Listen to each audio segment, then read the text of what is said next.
வணக்கம், நான் கோகுல். இன்னைக்கு நம்ம எங்கே இருக்கோம்னு பார்த்தீங்கன்னா செல்லுலார் ஜெயிலில் இருக்கோம். இது என்ன ஸ்டாச்சுன்னு பார்த்தீங்கன்னா இந்த ஜெயிலோட இனாகரேஷன் ஸ்டாச்சு.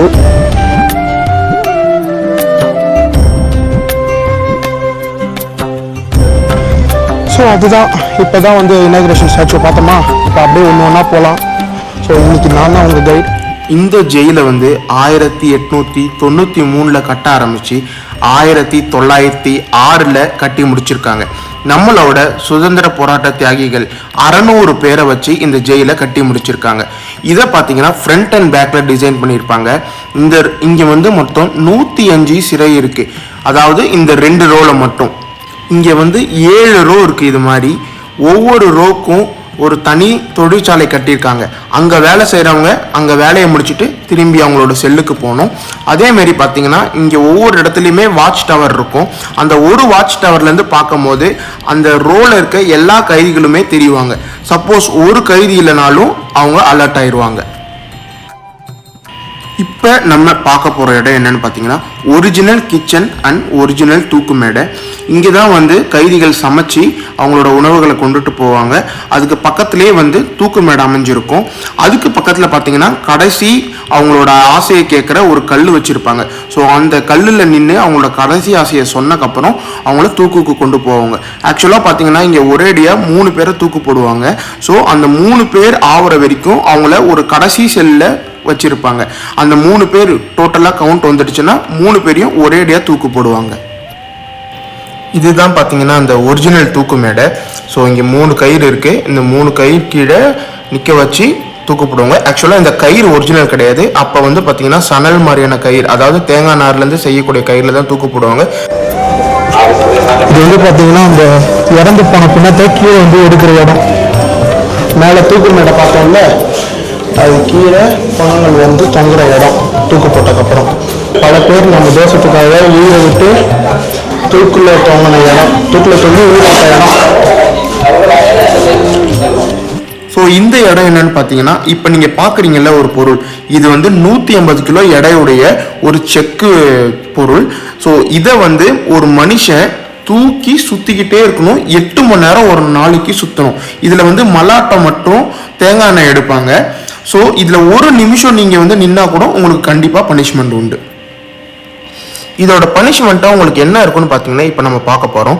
அதாவது ஒரு மனுஷனை நிற்க வச்சு கை காலை கட்டி போட்டு இடுப்பில் லெதர் பெல்ட்டால் கட்டி போட்டு தன்னோட பின் பகுதியில் சாட்டையால் அடிப்பாங்க.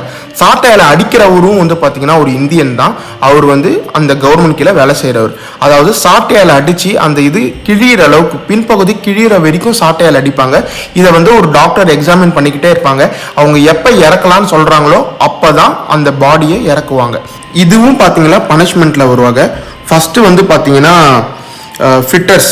இது வந்து பார்த்தீங்கன்னா கொஞ்சம் ஃப்ளெக்சிபிள், அதாவது இடுப்பு கை கால் செயினில் கட்டியிருப்பாங்க. இவங்களால நகர முடியும், சாப்பிட முடியும். இதோடையே அவங்க அதை வேலை செய்யணும். அடுத்து பார்த்தீங்கன்னா பார் ஃபிட்டர்ஸ். ஸோ கை காலில் வந்து கட்டிடுவாங்க.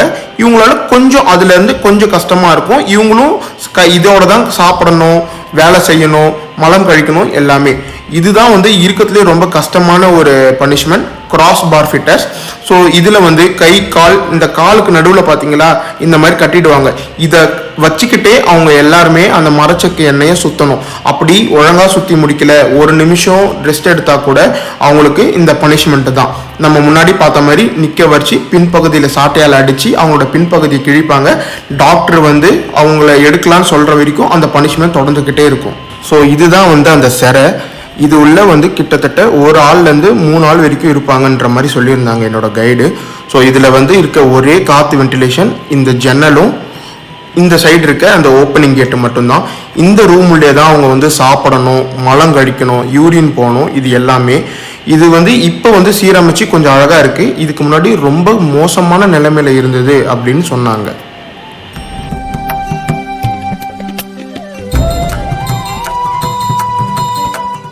இப்போ நம்ம பார்க்க போகிறது வீர் சவார்கர் சாரோட செல்லு. ஸோ இவரால் தான் வந்து பார்த்திங்கன்னா இங்கே இருக்கிற எல்லாருக்குமே வந்து விடுதலை கிடைச்சிதுன்னே சொல்லலாம்.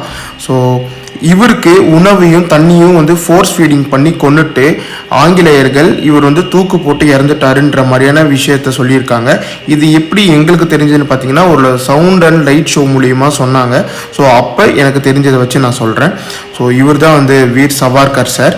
ஸோ இவரும் அதே பிரச்சனையை தான் இங்கே வந்து சந்திக்கணும். அதே ரூமில் உணவு உண்ணணும், மலம் கழிக்கணும். ஸோ இது அவர் பயன்படுத்திய பொருட்கள், இது அவருடைய சிறைச்சாலை உடை.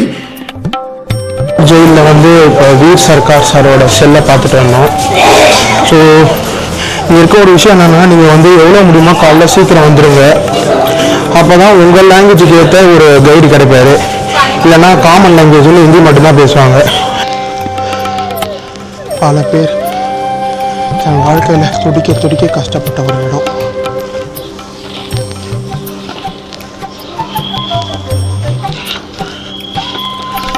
சாப்பாட்டில் இருந்து மூச்சு விடுற வரைக்கும் அவங்கள அவ்வளோ சித்திரவதைப்படுத்தியிருக்காங்க. இதுதான் பார்த்தீங்கன்னா செல்லுலார் ஜெயிலை பற்றிய விஷயங்கள். இதுக்கடுத்து அந்தமானில் இருக்க சந்தோஷமான விஷயங்களை பார்ப்போம். அது வரைக்கும் பாய்.